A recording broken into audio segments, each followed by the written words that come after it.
আমাদের অভিভাবক ইন্ডিয়া না, আমাদের অভিভাবক আমেরিকা না, চীন না, রাশিয়া না, আমাদের অভিভাবককে এই দেশে আগামীতে কোরআন কায়েমে বাধা কেউ দিতে পারবে না। এই আমার কথা বলতে দিন ভাই।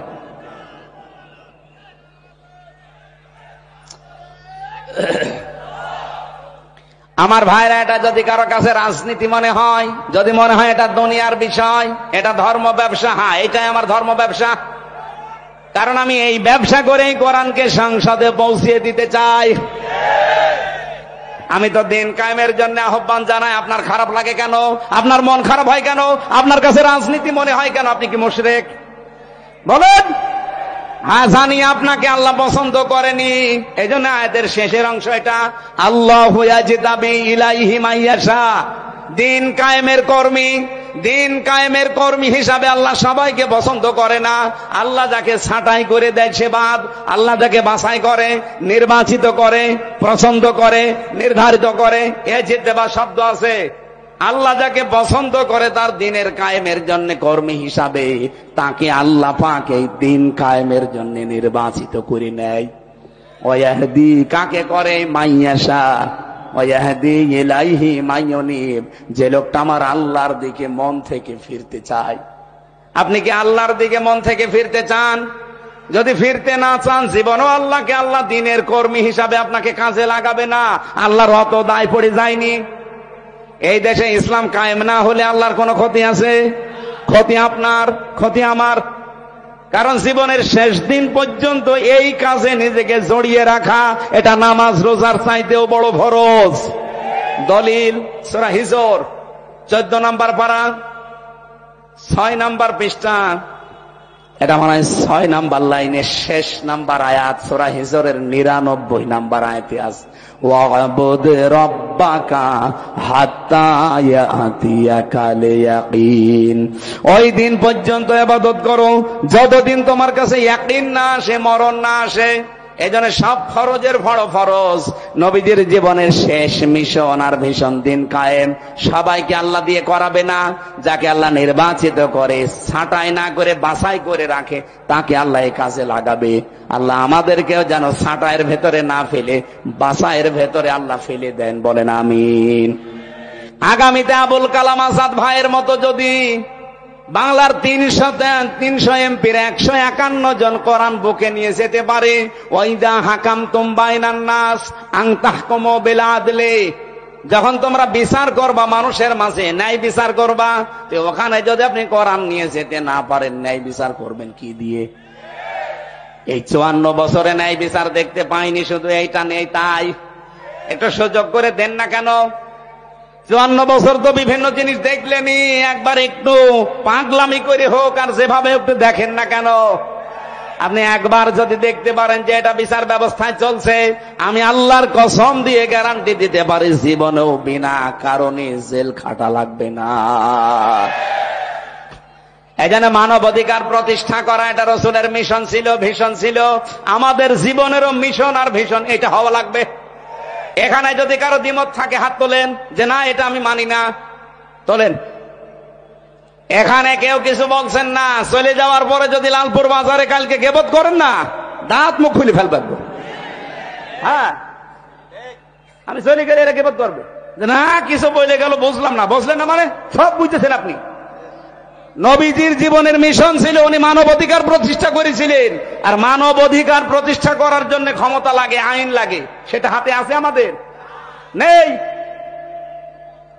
খুজুলাত মাদামাতান ফাইদা সারা রিশওয়াতান ফিদ্দিন ওয়ালাস্তুম বিতারিকিহি ইয়ামনাকুমুল ফাকরা ওয়াল হাজা আলা ইন্না রিহাল ইসলামি দাইরাতুন ফাদুরু মাআল কিতাবি হাইসুদার আলা ইন্নাল কিতাবা ওয়াস সুলতান লা ইফতারিকান ফালা তুফারিকুল কিতাব। এদিকে তাকান। হযরত মুআয ইবনে জাবাল রাদিয়াল্লাহু তাআলা আনহু যেদিন ইয়ামেনের গভর্নর হয়ে তিনি যাবেন, ঘোড়ার রাকাবের ভেতরে তিনি অলরেডি পা তুলে দিয়েছেন। নবীজি ডাক দিয়ে বললেন, তোমাকে একটা দেশের দায়িত্ব দিয়ে পাঠাচ্ছি, হাদিয়া তোফা তোমার কাছে আসবে, তুমি যেহেতু দায়িত্বে আছো।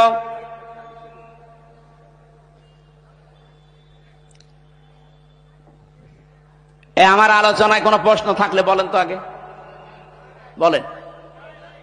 আমি তো নিজের বাবার একটা কথাও বলি না, যা বলেছি এর পেছনে দলিল দিয়েছি। এখন আপনার যদি রাগ হয়, মন খারাপ হয়, তাহলে আল্লাহকে আপনি কিছু বলেন যে না আপনার এই কথা বলা ঠিক হয়নি, আপনি অন্য কোনো আয়াত নাযিল করেন। আর আমার সামনে এটা আসলে আমি কি গোপন করতে পারবো? আর আমি গোপন করলে আমার ওয়াজ শোনায় তো জায়েজ নেই। এজন্য সঠিকটা বলার চেষ্টা করছে, আপনি মেনে নিলে ভালো, না নিলে আমারও দোষ না, আল্লাহরও দোষ না। দোষ কার? আমাদের কপালের। দেখবা অনেক মানুষ এমন আছে, তারা বলবে আল্লাহর কিতাব আর রাজ্য রাজনীতি এটা আলাদা বিষয়। আমার মনে হয় বাংলাদেশে এখন কেউ বলে না। রাজশাহী বিভাগে বলেছে, এই কথা বলছে না কেন? আমার মনে হয় ১৫০০ বছর আগের কথা মনে হচ্ছে নবীজি কেবল কালকে বলে গেল। আলা ইন্নাল কিতাবা ওয়াস সুলতানা লা ইয়াফতারিকান। জেনে রাখো কিছু মানুষ এমন সময় চলে আসবে যারা বলবে আল্লাহর কিতাব, কোরআন শরীফ আর রাজ্য রাজনীতি এটা আলাদা। তোমাদেরকে নির্দেশ দিলাম ফালা তুফারিকুল কিতাব, কখনো আল্লাহর কিতাবের রাজনীতি থেকে আলাদা হবা না। এ নির্দেশ কার বলেন? নাকি আমি নির্দেশ বানাচ্ছি? বলেন। এই আরবি বাংলা যদি ভুল হয় আলেমদের জিজ্ঞাসা করছি, বলেন বাংলা ভুল হচ্ছে? এই পৃথিবীর কোন চোর চাই যে গোলা ধানের গোলায় চাল তালা মারা থাক? বলেন বলেন। কোন মানুষ চাই চোর যারা, তারা কি চায় যে আমের বাগান কেউ পাহারা দিক? চোর যারা জীবনেও তারা চাইবে না যে বাক্সে সিন্ধুকে টাকা পয়সা সোনা গহনা আছে ওটা তালা মারা থাক। ওরা তো সব সময় চাইবে যে মুখ আগলা থাক। এই পৃথিবীতে যদি সত্যি যারা আসল চোর, তারা কখনো চাইবে না যে এই দেশে যারা ন্যায় পরায়ণতা কায়েম করতে চায় এই মানুষগুলো ক্ষমতায় যাক। কারণ এরা ভালো করে জানে এরা গেলে আমার হাত থাকবে না, কারণ আমি যত চুরি করেছি। এই বাংলাদেশে অনেক চোর আমার মনে হয় স্বভাবে করে না, অভাবে করে, সেগুলো মাফ। কিন্তু যারা স্বভাবে করেছে এদেরকে আল্লাহ মাফ করতে নিষেধ করে দিয়েছে, তাদের হাত কাটার নির্দেশ দিয়েছে। আপনি সালমান এফ রহমানের কি ৩৬,০০০ কোটি টাকা ওর চুরি করা, ওটা কি অভাবে না স্বভাবে? বাংলার মানুষেরা বারবার এটা আমরা ক্লিয়ার করার চেষ্টা করছি। এই দেশে যতদিন আল্লাহর বিধান আমরা মানুষের ভেতরে কায়েম করতে না পারবো, ন্যায় বিচার শুধু ওয়াজের দ্বারা সম্ভব না। এইটা আপনার বুঝতে যত দেরি করবেন তত ন্যায় বিচার পেতে দেরি হয়ে যাবে। সবার জন্য আমার নির্দেশ, তোমাদের যাবতীয় আমানত তার প্রাপকের কাছে পৌঁছিয়ে দিবা। যেহেতু আমানত মানে উনি ভোট লিখেছেন, সুতরাং আগামীতে এই দেশে আমরা চাই ৩০০ জন এমপি দাঁড়াবে। ৩০০ জনের ভেতরে অন্তত ১৫১ জন আমরা এমন মানুষ চাই যারা কোরআন বুকে নিয়ে সংসদে যেতে পারবে। আলহামদুলিল্লাহির রহিমির রহমান আল্লাযী খালাকনা লিল ইবাদাতি ওয়াল জান ওয়া খাসসানা বিত তাকরীমি বাইনাল হায়াওয়ান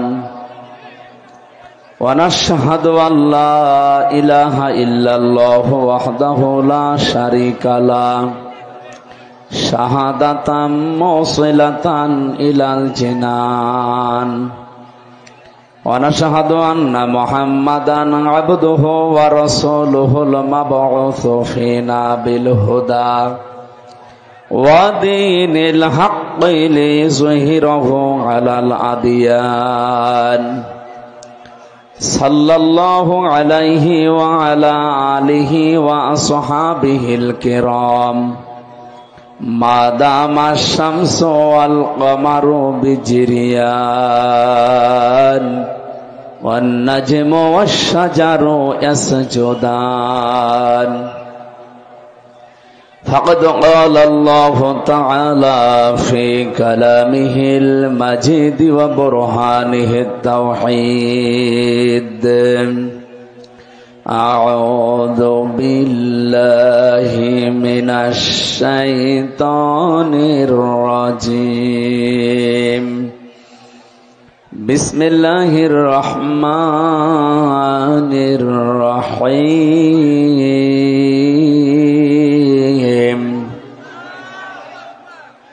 আন আকিমুদ্দিন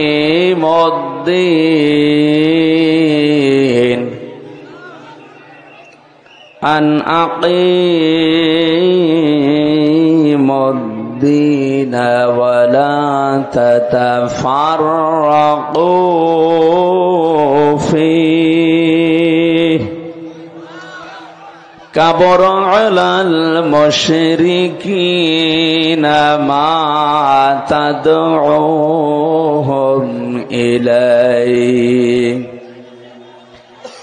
الله يجتبي إليه من يشاء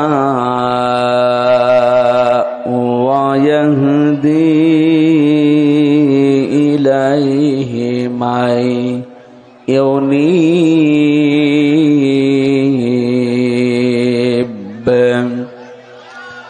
صدقت يا ربنا. عن معاذ بن جبل رضي الله تعالى عنه قال قال النبي صلى الله عليه وسلم خذوا العطاء ما دام عطاء فإذا صار رشوة على الدين فلا تأخذوه ولستم بتاركيه يمنعكم الفقر والحاجة ألا إن الكتاب والسلطان لا يفترقان فلا تفارقوا الكتاب ألا إن روح الإسلام دائرة فدوروا مع الكتاب إلى آخر الحديث رواه ابن ماجه. এই কি আরম্ভ করেছেন আপনারা? মাছের হাটেও তো এরকম আওয়াজ হয়। কথা বন্ধ করেন নাই বাড়ি চলে যান, আপনাদের গোনা হচ্ছে। কিন্তু দেখেন না কত মানুষ বসে আছে, আপনারা কথা বলেন কেন?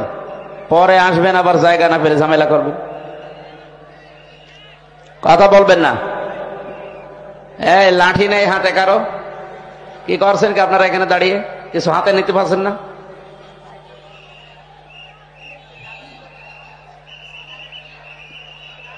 হ্যাঁ, কথা বলবেন না ভাই। যাদের জায়গা সমস্যা, বসা সমস্যা, বাড়ি চলে যান, আপনার সময় নেওয়ার দরকার নেই। আপনি অন্যের ডিস্টার্ব করবেন না। এরা যা কষ্ট করেছে আমি ভিডিও দেখছিলাম। আজকের মাহফিলটা সবচাইতে বেশি পরিশ্রম হয়েছে এদের। জায়গাটা ভরা মনে হয় কাদা ছিল, পানি ছিল। এরপরও যদি কেউ ডিস্টার্ব করেন আপনাকে তো ডবল গোনা হবে।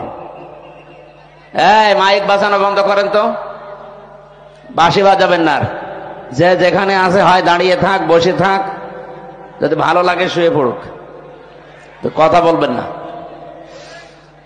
বাংলাদেশের ঐতিহ্যবাহী জেলা একটা নাটোর, লালপুর থানার অন্তর্গত ডেবড়পাড়া বধিরামপুর যুব সমাজের উদ্যোগে ৮ম বাৎসরিক তাফসীরুল কোরআন মাহফিলের স্বনামধন্য সভাপতি, অত্র এলাকার সর্বজন শ্রদ্ধাভাজন ব্যক্তিত্ব, বিশিষ্ট শিক্ষাবিদ জনাব AHM মমতারুল আজাদ দামাত বারকাতুহুমুল আলিয়া, বলেন আমিন। মাহফিলের প্রধান অতিথি, সারা জীবন জ্ঞানের আলো ছড়িয়েছেন আপনাদের এলাকার সন্তান জনাব মোহাম্মদ রফিকুল ইসলাম মুকুল। এখানে বিশেষ অতিথি হিসাবে উপস্থিত আছেন সার্জেন্ট মোহাম্মদ এমদাদুল হক, জনাব রফিকুল ইসলাম রফি, জনাব রফিকুল ইসলাম। এই এলাকায় রফিকুল বেশি নাকি? আলহাজ সিরাজুল ইসলাম, আমজাদ হোসেন, রাশিদুল ইসলাম, মমতাজ উদ্দিন, আজিজুর রহমান, সদর আলী, আব্দুর রাজ্জাক। আরফানা লাকা যিকরাক। এদের সম্মান মর্যাদা শুধু দুনিয়া না, উভয় জগতে আল্লাহ যেন আরো বাড়িয়ে দেন। বলেন বলেন। পৃথিবীতে মানুষের সম্মান কিসে বাড়ে অনেকে জানে না। অনেক মানুষ মনে করে যে সম্মান মনে হয় জোর জবরদস্তি, মাস্তানি, এর ভেতরে মনে হয় আছে। হ্যাঁ, সামনাসামনি আপনাকে হয়তো ভয়ের কারণে সম্মান দিতে পারে, সম্মান এটা কিন্তু ভয় থেকে তৈরি হয় না, ভেতর থেকে তৈরি হয় মহব্বতের সাথে। আর সম্মান, মর্যাদা, ইজ্জত এটা আল্লাহ নির্ধারণ করে দিয়েছেন নিজের জন্য, রাসূলের জন্য, আর ঈমান যাদের আছে তাদের জন্য। ওয়ালিল্লাহিল ইজ্জাতু ওয়া লিরাসূলিহি ওয়া লিল মুমিনিনা ওয়ালাকিন্নাল মুনাফিকিনা লা ইয়ালামুন। আল্লাহ তাআলা বলেন, ইজ্জত, সম্মান, মর্যাদা আমার জন্য, আমার রাসূলের জন্য, আর পৃথিবীতে যাদের ঈমান আছে আর ঈমান অনুযায়ী যারা কাজ করে তাদের জন্য। আর যদিও বাস্তবতার নিরিখে আমরা দেখি অনেকে এগুলোকে দেখতে পারে না, সম্মান দিতে চায় না সামনাসামনি। কিন্তু সৃষ্টি জগৎ যত আল্লাহ বানিয়েছেন, 18,000 মাখলুকাত এটা বলা হয়, এর চাইতে অনেক আছে। সব সৃষ্টির ভেতরে যাদের ঈমান অনুযায়ী কাজ হয়, ঈমান অনুযায়ী যারা দুনিয়াতে কাজ করতে পারে, আমল করতে পারে, তাদের প্রতি মহব্বত, ভালোবাসা আল্লাহ নিজে তৈরি করে দেয়। এটাকে আমি বানালাম? বলেন বলেন। এখানে কি এত নড়াচড়া করেন কেন? ফ্যান দেওয়া লাগবে না। ঠিক আছে, বসেন বসেন, বাইরে রেখে দিয়ে ভালো করে বসেন। তো এত কষ্ট করে অনুষ্ঠান দিয়েছেন আপনারা, নিজেরাই যদি না শোনেন, ও বাইরের লোক দিয়ে শুনিয়ে কাজ হবে? নিজেরা আগে শোনেন। আর এখানে যদি কেউ দাঁড়ায় না, ছেলে বসেন বসেন। মানুষের মর্যাদা, সম্মান যেহেতু আল্লাহ ঈমান এবং এই ঈমানের উপরে ভিত্তি করে যারা কাজ করবে তাদের প্রতি এটা নির্ধারণ করে দিয়েছেন, নির্দিষ্ট করে দিয়েছেন। ইয়ারফাইল্লাহুল্লাযীনা আমানু মিনকুম ওয়াল্লাযীনা উতুল ইলমা দারাজাত। সূরা মুজাদালার 11 নম্বর আয়াতের মাঝের অংশে আছে, পৃথিবীতে যাদের ঈমান আছে আর ঈমান এবং যারা জ্ঞান পেয়েছে, ইলম পেয়েছে, এই দুইটা গুণ যাদের ভেতরে পাওয়া যাবে। ইয়ারফা এটা মুজারি, বর্তমান, ভবিষ্যৎ, প্রেজেন্ট, ফিউচার। আল্লাহ বলেন, দিন যত যেতে থাকবে এদের মর্যাদা, সম্মান বাড়তেই থাকবে। আয়াতের ব্যাখ্যায় আমি একটা আয়াত পেয়েছি, সূরা মারিয়ামের 96 নম্বর আয়াত, ইন্নাল্লাযীনা আমানু ওয়া আমিলুস সালিহাতি সায়াজআলু লাহুমুর রহমানু উদ্দা। অবশ্যই যারা বিশ্বাস করে আল্লাহর প্রতি এবং এই বিশ্বাসের দাবি অনুযায়ী আমলে সালেহ করে। নাটোরবাসী, এখানে একটা শিক্ষা আছে, এদিকে তাকান।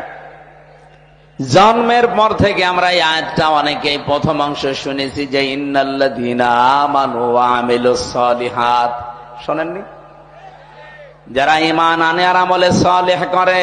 আরে ভাই, এটা তো বাংলা গেল, এর আধুনিক অর্থ হবে নিশ্চয় যারা ঈমান আনে আর ঈমানের দাবি অনুযায়ী যারা যোগ্যতা অর্জন করে। সালেহ মানে শুধু নেক কাজ না, সালেহ মানে যোগ্যতা অর্জন করা। যে যে বিষয়ে উঠতে চায় তাকে ওই বিষয়ের শিক্ষা, প্রশিক্ষণ এবং বাস্তবতায় তার জ্ঞান তৈরি করে তাকে যোগ্য হওয়া লাগবে। যদি এই দুটি গুণ কেউ অর্জন করতে পারে, সায়াজআলু, সিন দিয়ে আল্লাহ গ্যারান্টি দিয়েছেন, অতি শীঘ্রই সায়াজআলু লাহুমুর রহমানু উদ্দা। দুনিয়াতে যত সৃষ্টি আল্লাহ বানিয়েছেন, সব সৃষ্টির ভেতরে ওই লোকটার প্রতি একটা মহব্বত, ভালোবাসা আলাদা ভাবে আল্লাহ তৈরি করে দেবে। এই জন্য যেই বিভাগে আমরা আছি ওই বিভাগে আপনার ঈমান যদি খাঁটি হয়, ভেজাল না থাকে, লোক দেখানো না হয়, আর যদি আপনার যোগ্যতা থাকে, শিক্ষা প্রশিক্ষণ নিয়ে বাস্তবে আপনি টিকে থাকতে পারেন, এই লোকটাকে হয়তো আদর্শিক কারণে, রাজনৈতিক কারণে, দুনিয়ার কোন স্বার্থের কারণে আপনি দেখতে পারেন না উপরে উপরে, ভেতর থেকে যদি মানুষ হয়ে থাকেন অবশ্যই একটা কিছু বের হয়ে আসবে যে না, লোকটা আসলেই ভালো ছিল। এটা যে বাস্তব, আজকে ব্যারিস্টার আব্দুর রাজ্জাক মারা যাওয়ার পরে আপনি আরো টের পাচ্ছেন বেশি। তার ঈমান ছিল। এর পরবর্তীতে যে সালেহ শব্দের ব্যাখ্যা যেটা বলছিলাম, যোগ্যতা, যোগ্য হওয়া। উনি যেই বিভাগে কাজ করতেন ওই বিভাগে এই বাংলাদেশে যদি 5 জন থাকে তার ভেতরে উনি একজন। কি কথা বলেন না কেন? আমার মনে হয় 5 জন বললেও ভুল হবে। যদি একজন থাকে সে একজনই উনি। কারণ 5 জনের ভেতরে আমি বহু মানুষকে চিনি যাদের ব্যক্তিগত জীবন, পারিবারিক জীবন, সামাজিক জীবন, রাজনৈতিক জীবন, অর্থনৈতিক জীবন, আন্তর্জাতিক জীবনগুলো ভালো না, তারা কলুষিত করে ফেলেছে। এই জন্য এই মানুষগুলো মারা গেলে সৃষ্টি জগৎ কেউ কাঁদে না।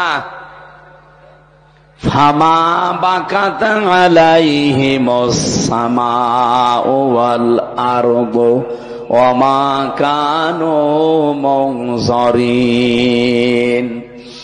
সূরা দোকানের 29 নম্বর আয়াতে আল্লাহ বলেন, এমন মানুষ দুনিয়া থেকে বিদায় নিয়ে চলে যায়, ওর জন্য আকাশেও কেউ কাঁদে না, জমিনেও কেউ কাঁদে না, ইন্না লিল্লাহ পড়ে না। আপনি মিলান তো এই জায়গায় ঈমান আছে, কিন্তু ঈমানের দাবি অনুযায়ী কাজ নেই। এরকম মানুষ যদি আজকে মারা যায়, আমি গ্যারান্টি দিয়ে বলতে পারি ডক্টর কামাল হোসেন মরে যাক আজকে, ওনার ঈমান আছে কিনা আমি ওটা বলবো না, আমি বিশ্বাস করলাম ঈমান আছে। কিন্তু ঈমানের দাবি অনুযায়ী বাস্তব প্র্যাকটিক্যাল লাইফ এটা ঠিক করতে পারে নাই। আমি নিচে নামতে পারলাম না, আমি ইঙ্গিত দিয়েছি, আপনি বোঝেন। শুধুমাত্র ঈমান আনলেই হবে না, ঈমানের দাবি অনুযায়ী আপনাকে কাজ করা লাগবে। আর ব্যারিস্টার আব্দুর রাজ্জাক এটা করেছে। 2টা লোকে যদি আজকেই মারা যেত, আমার মনে হয় সৃষ্টি জগতের ভেতরে হাহাকার পড়ে যেত ব্যারিস্টার আব্দুর রাজ্জাকের জন্য, আর ডক্টর কামাল হোসেনের জন্য কেউ ইন্না লিল্লাহ পড়তো কিনা আমার বিশ্বাস হয় না। ভাই আমি আমার নিজেরটা বলছি, আমার ভেতর থেকেই তো আসতো না, আপনার আসবে কি করে? কারণ এটা তো আর ভেতর থেকে আসার জন্য যেটা তৈরি হবে সেটা তৈরি করে দেবে কে? এই জন্য আল্লাহ আয়াতের মাঝে সিন দিয়েছেন। যারা আরবি গ্রামার বোঝে যে জিজ্ঞাসা করেন, সিন, সাফা, কদ, লাম, এরকম 13টা শব্দ আছে। কোন সেন্টেন্সের আগে যদি আসে, কোন ফেলের আগে যদি এই শব্দটা ব্যবহার হয়, বাংলা অর্থ দাঁড়ায় অতি শীঘ্রই, খুব তাড়াতাড়ি, অবশ্যই, হবেই হবে। এই সিন শব্দের প্রায় 33টা অর্থ পেয়েছি আমি। আল্লাহ গ্যারান্টি দিয়ে জানিয়েছেন অতি শীঘ্রই, অবশ্যই, খুব তাড়াতাড়ি আমার সৃষ্টি জগতের ভেতরে তার প্রতি একটা ভালোবাসা, মহব্বত আমি আল্লাহ নিজে পয়দা করে দেব। ব্যারিস্টার আব্দুর রাজ্জাককে হয়তো আদর্শিক কারণে আমরা অনেকেই সামনাসামনি দেখতে পারি না, কিন্তু আজ উনি ইন্তেকালের পরে অনেকেই কিন্তু বলছে না লোকটা ভালো ছিল। কি কথা বলে না কেন? আপনি মরে যান তো দেখি, পৃথিবীর সব সৃষ্টি আপনার জন্য কাঁদে কিনা। গত কয়েকদিন আগে মাইক্রোসফট, এটা খ্রিস্টানরা চালায়, তারা রিপোর্ট দিয়েছে সারা পৃথিবীতে 257টা দেশের মানুষের উপরে তারা গবেষণা চালিয়েছে। এই তথ্য তারা পেশ করেছে। তামাম পৃথিবীর 6 জন মানুষকে, শুধু আমি না, তামাম দুনিয়ার সবাই ঘৃণা করে, অপছন্দ করে, দেখতে পারে না। তার ভেতরে 1 নম্বরে নাম এসেছে নেতানিয়াহু। এটা পৃথিবীর এখন 1 নম্বরে নিকৃষ্ট জঘন্য মানুষ। 2 নম্বরে নাম এসেছে আমাদের প্রতিবেশী যে মোদি। 3 নম্বরে নাম এসেছে যেটার ওটা পালিয়েছে, ওইটার নাম বলা ঠিক না, যেহেতু আমাদের নিজের তো এবার নিজের গায়ে লাগবে, এজন্য বাংলায় বলে দিলাম যে পালিয়েছে। এই যে যেই কয়েকজন মানুষের নাম বলছি, এদের কর্মজীবন আপনি প্র্যাকটিক্যাল লাইফ একটু খোঁজ করে দেখেন তো। এই মানুষগুলোর ভুল সিদ্ধান্তের কারণে এটা সূরা ইউনূসের ভেতরে পাবেন। 11 নম্বর পারা, 19 নম্বর পৃষ্ঠা, 4 নম্বর লাইনের 100 নম্বর আয়াতের শেষের দিকে আছে, ওয়ায়াজআলুর রিজসা আলাল্লাযীনা লা ইয়াকিলুন। আল্লাহ পাক বলেন, কোন মানুষ যদি তার জ্ঞান অনুযায়ী, যোগ্যতা অনুযায়ী, বিবেক অনুযায়ী কাজ না করে, তখন তার উপরে ভুল বিষয়গুলো আমি আল্লাহ চাপিয়ে দেই। আজ ইসরায়েলে এই নেতানিয়াহু, এই শয়তান, এই কোলাঙ্গার, এই অবৈধ সন্তান পৃথিবীর এই লোকটা কেবল সিদ্ধান্ত নেওয়ার কারণে আজ দেশটা দাবা নলে পুড়ে শেষ হয়ে গেল। আজকে বিকাল 4:30টার রিপোর্ট দেখেছেন, যেভাবে আগুন আসতেছে, ওরা 112টা মেশিন ফিট করেছে। শুধু পানি দেওয়া না, স্প্রে পর্যন্ত। এ পৃথিবীর সবচাইতে বড় উন্নত মেশিন প্রযুক্তি, স্প্রে সব ইসরায়েলে পাওয়া যায়। এই যে আমি এখানে বসে কথা বলছি, বাংলাদেশের কোন জেলা, কোন থানা, কোন গ্রাম, এটা কোন জায়গায় বসে আছি, এটা ওরা ইসরায়েলে বসে কম্পিউটারে দেখতে পাচ্ছে। এরকম মেশিন পর্যন্ত ওরা বাংলাদেশে আড়ি পাতার জন্য পাঠিয়েছিল। আমি 3 বছর জেলখানায় ছিলাম। প্রথম যে 10 দিন রিমান্ডে ছিলাম, দ্বিতীয় দিন আমার এই রিমান্ডে জিজ্ঞাসা করছে যে সাতক্ষীরার মাওলানা আমিরুল ইসলাম বিলালী, উনি আপনার বাড়িতে কল দিয়ে এই কথা বলতে বলেছে যে আপনি বলবেন আমি জামাত ইসলাম করি না। আমি বলছি, এই কথা বললো কি করি? আমার মোবাইল তো আপনার কাছে, বাড়ির নাম্বার ট্যাগ করে ওরা এখান থেকে বসে বসে মেশিনের মাধ্যমে, এই আয়না ঘর যেটা বলা হয়, এটা মিনি, বিগটা তো আমি দেখিনি, ছোটটা আমি দেখেছি। এখানে বসে ওই মেশিন ফিট করে এই মামলার সাথে রিলেটেড যারা যারা আছে, মানে ওদের সন্দেহ হয় যার যার উপরে, তাদের নাম্বারগুলো সব এখানে ট্যাগ করা আছে। পৃথিবীর যেখান থেকে নাম্বারে কল দেন না কেন, ওরা কি বলছেন সব শুনতে পাচ্ছে। চিন্তা করলাম একটু দেখি, বানিয়ে বলি যে না, এ কথা বলার কথা না। পরবর্তীতে দেখি আমাকে এসব রেকর্ড শোনাচ্ছে। এই দেখেন কণ্ঠকার।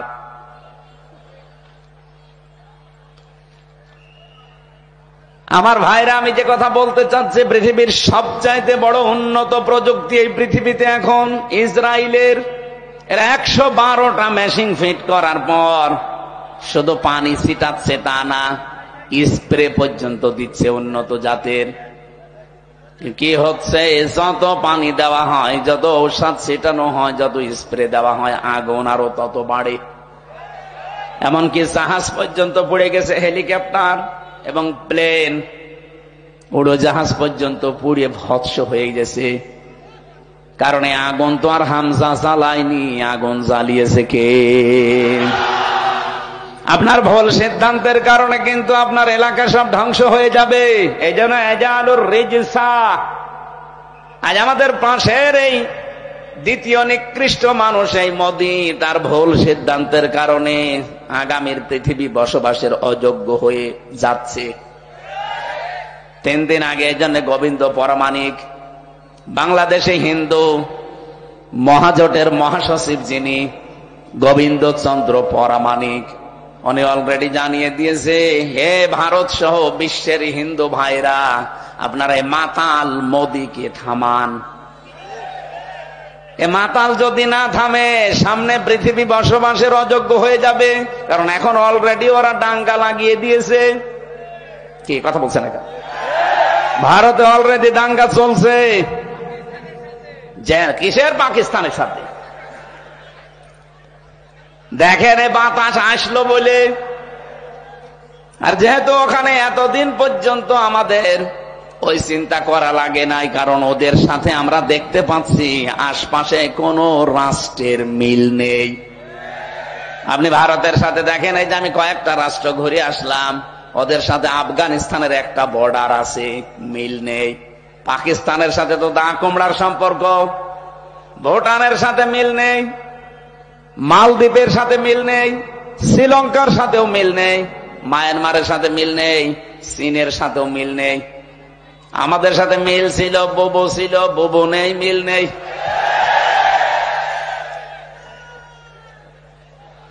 ও বুবু, আবার চলে আসেন। ওরা বারবার এই কথা বলছে না? এতদিন শুনতাম যে বলতো আমাদের স্বামী স্ত্রীর সম্পর্ক, যদিও এই কথাটা বলা জায়েজ নেই, কারণ দাদা ফুল হাতা আর আমরা হাফ হাতা। এটা মনে হয় হাফ হাতা না ফুল হাতা? মুসলমানে দিয়েছে, দিতে পারে। আর দাদা যদি এই বয়সে এসে মুসলমানি দিয়ে বিয়ে করতে চায় তাহলে বিয়ে পড়ানো যায় যাচ্ছে। আর যে বয়স, আপনি হাজাম পাবেন কোথায়? এ বয়সে হাজাম পাওয়া যাবে, বুড়ো হাজাম লাগবে না? আর বুড়ো মানুষের হাতে আপনি অস্ত্র দেবেন, ও আগা কাটতে যেয়ে গোড়া কেটে ফেলবে। এই জন্য দাদার এই বয়সে যেন আবার শখ না জাগে যে আমি আবার বিয়ে করব। যদিও এতদিন এরা ছড়িয়েছিল যে আমাদের স্বামী স্ত্রীর সম্পর্ক, এটা দাহা মিথ্যা কথা। কি কথা বলে না কেন? দাদা যা করেছে জীবনে হেদায়েত পাওয়া সম্ভব না। কারণ মানুষ যখন পাপ করতে করতে সীমা ছাড়িয়ে যায়, ইন্নামা নুমলি লাহুম লিয়াজদাদু ইসমা ওয়া লাহুম আযাবুম মুহিন, সূরা আলে ইমরানে আছে, 4 নম্বর পারা 12 নম্বর পৃষ্ঠা 11 নম্বর লাইনে আছে। কোন মানুষ যদি পৃথিবীতে পাপের সীমা ছাড়িয়ে ফেলে, তখন আমি আল্লাহ ওকে অপমানজনক শাস্তির ভেতরে ফেলে দেই, আর সেইটা ওদের কপালে আসতেছে। ওরা যা করেছে পাপ সীমা না, সীমা ছাড়িয়ে আরো আরেক সীমায় চলে গেছে। কতগুলো আল্লাহর ঘর ওরা ভেঙেছে আপনি দেখতে পাচ্ছেন। 1500 বছর আগে আব্রাহা নামক একটা লোক শুধুমাত্র আল্লাহর একটা ঘর ভাঙছিল, ভাঙতে পারে নাই। তাই তাদেরকে আল্লাহ আবাবেল পাঠিয়ে, কি আপনি আসলেন কেন? আপনার কাছে পানি কে চেয়েছে? লাগবে না ভাই, না আপনি তো শুনছেন না, তাহলে এসব ঝামেলায় আছেন। না না না, কিচ্ছু করা লাগবে না, কিছু লাগলে আমি আপনাকে বলবো।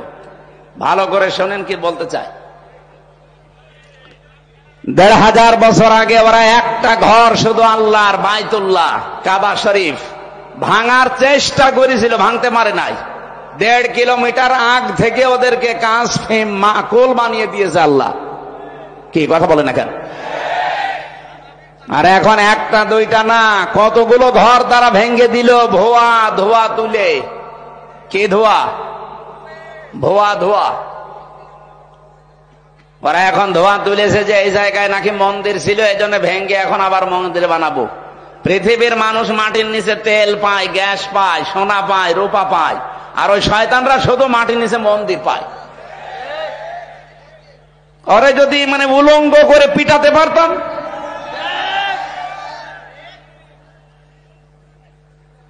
আমার মনে হয় গোপালগঞ্জে কিছুদিন আগে যেভাবে পিটিয়েছিল এই প্রশাসনের লোকজন, ওদেরকে ওইভাবে ওদের হাতে ছেড়ে দেওয়া দরকার। সন্তান ওই সময় গোপালগঞ্জ থেকে কেউ যদি ঢাকায় যায়, বসে গেলে 300 টাকা, দাঁড়িয়ে গেলে 1000 টাকা। দাঁড়িয়ে যাবে কি করি, পেছনে এমন অবস্থা করেছি। এখন আল্লাহর ঘরগুলো যারা এই ভুয়া ধোয়া তুলে ভেঙে দিচ্ছে, আমার মনে হয় তাদেরকেও এই প্রশাসনের হাতে ছেড়ে দেওয়া দরকার। নে পেছনে কি অবস্থা হয় দেখ। এখন যদি বাংলাদেশে আওয়াজ তুলি আমরা যে ঢাকার স্বামীবাগে ইসকন মন্দির 500 বছর আগে এখানে মসজিদ ছিল, ভেঙ্গে আমরা মসজিদ বানাবো, মানবেন? আপনি মুসলমান তাই বলছেন না, আর হিন্দুরা মানবে? এই জন্যই গোবিন্দ পরামানিক জানিয়েছে, পৃথিবীর হিন্দুরা আপনারা একটু সচেতন হন।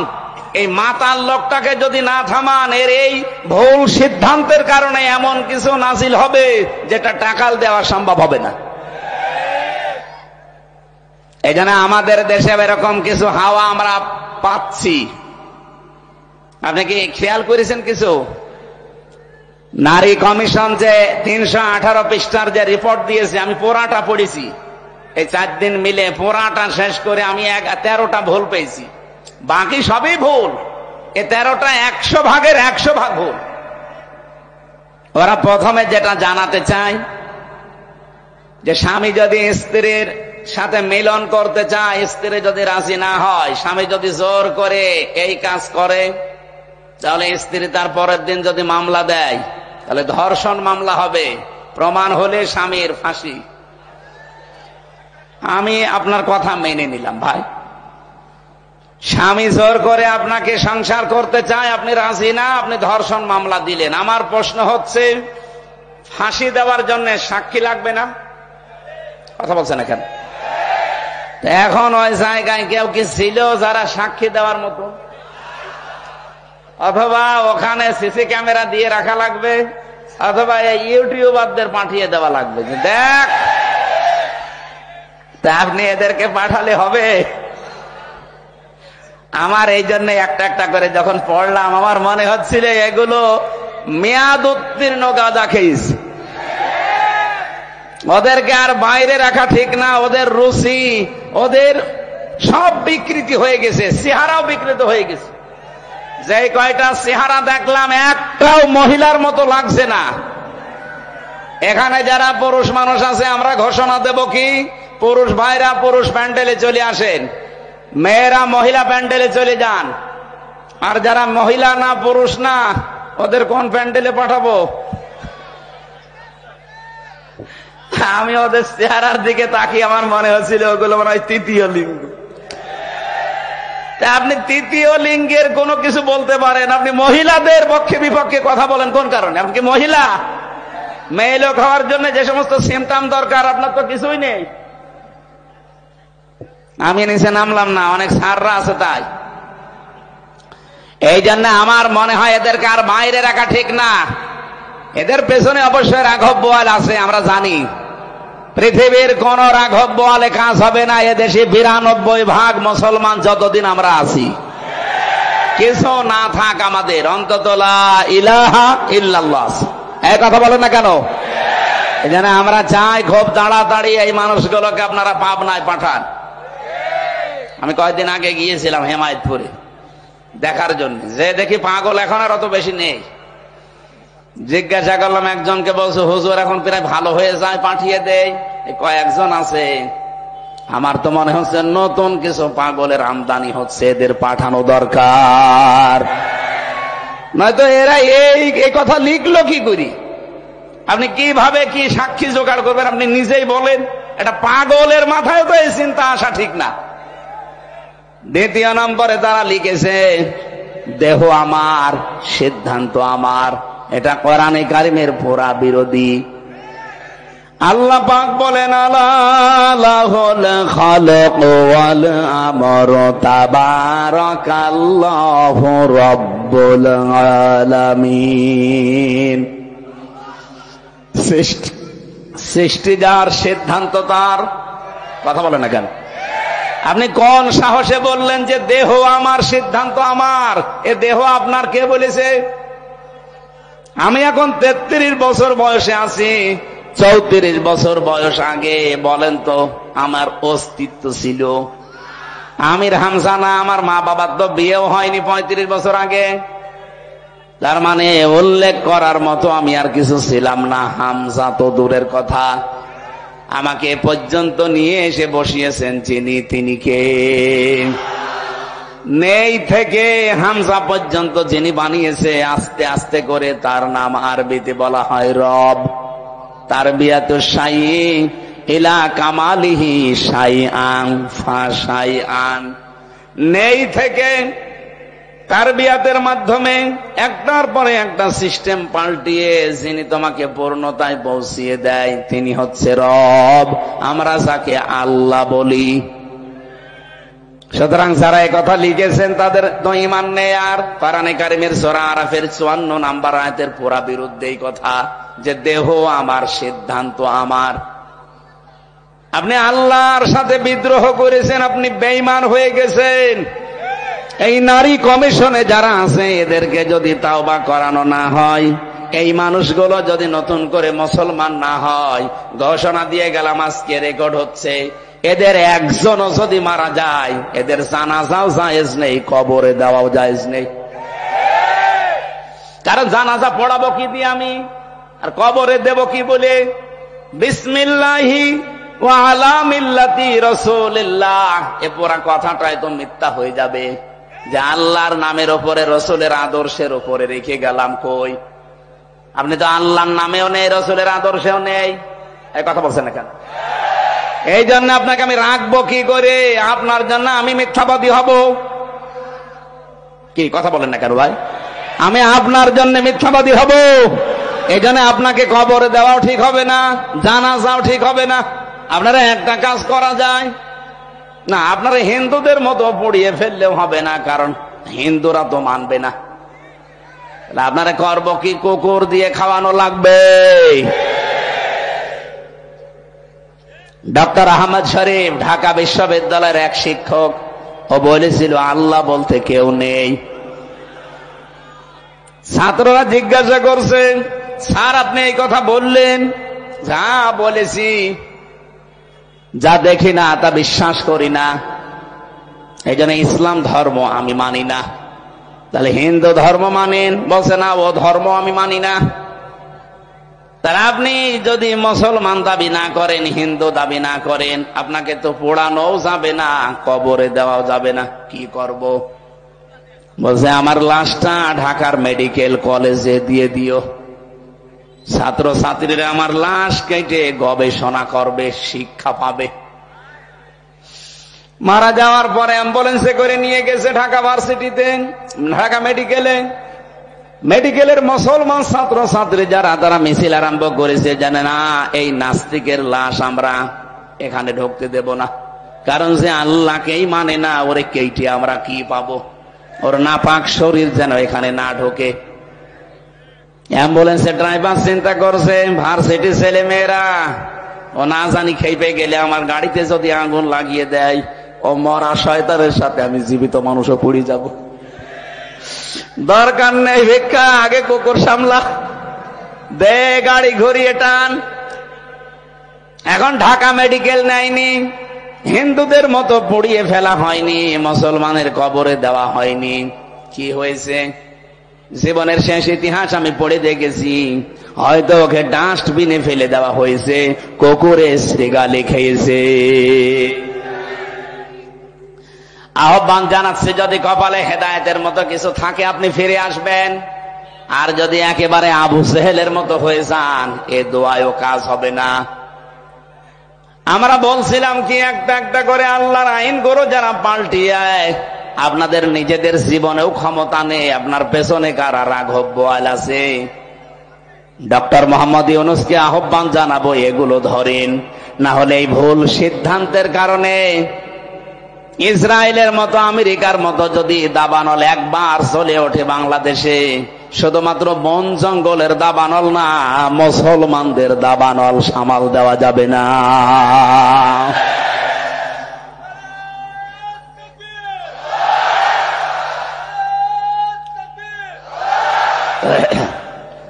আলহামদুলিল্লাহ, আমি যে কথা আরম্ভ করেছিলাম যে পৃথিবীতে মানুষের সম্মান আর মর্যাদা বাড়ে ঈমান আর জ্ঞান, এই দুইটার সমন্বয়।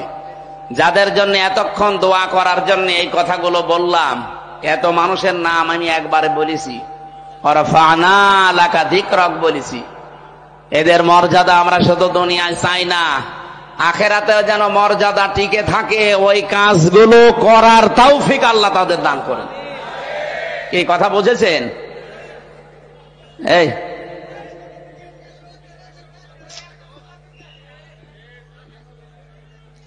আপনারা এখানে আসেন, আসেন আসেন।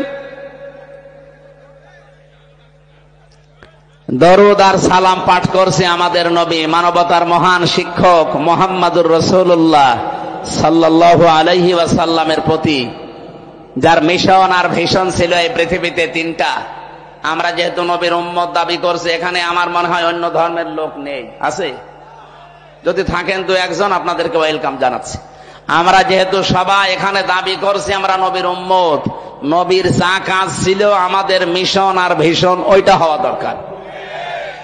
বিশ্ব নবীর এই পৃথিবীতে প্রথম মিশন ছিল তাওহীদ প্রতিষ্ঠা করা। আমার মনে হয় বাংলাদেশকে আল্লাহ যে জায়গায় এখন এনে দিয়েছে, এই জায়গাতে তাওহীদ প্রতিষ্ঠার একটা সুযোগ আল্লাহ তৈরি অলরেডি করে দিয়েছে। এখন এটা করার জন্য সিস্টেমগুলো কি কি, ১৫০০ বছর আগে আল্লাহ সিস্টেমটা জানিয়েছেন সূরা আলে ইমরান ৩ নম্বর পারা ১৭ নম্বর পৃষ্ঠার ২ নম্বর লাইনের ৬৪ নম্বর আয়াতে আছে। এটা আমার রেকর্ড হচ্ছে বলে বললাম। সারা পৃথিবীতে এখন বিশেষ করে বাংলাদেশে যারা আমরা আছি, এখানে আল্লাহ 3টা পদ্ধতি জানিয়েছেন। এই 3টা পদ্ধতি সামনে আমাদের এখনই অ্যাপ্লাই করা দরকার। قُلْ يَا أَهْلَ الْكِتَابِ تَعَالَوْا إِلَى كَلِمَةٍ سَوَاءٍ بَيْنَنَا وَبَيْنَكُمْ أَلَّا نَعْبُدَ إِلَّا اللَّهَ وَلَا نُشْرِكَ بِهِ شَيْئًا إلى آخره। এদিকে তাকান। আল্লাহ পাক বলেন, নবী আপনি ডাক দেন যারা কিতাব আলো দাবি করে, হে আহলে কিতাবরা এদিকে আসো। আমি বাইরের দেশগুলোতে যখন ঘুরি, আহলে কিতাব যারা দাবি করে ওদেরকে আমি জিজ্ঞাসাও করেছি,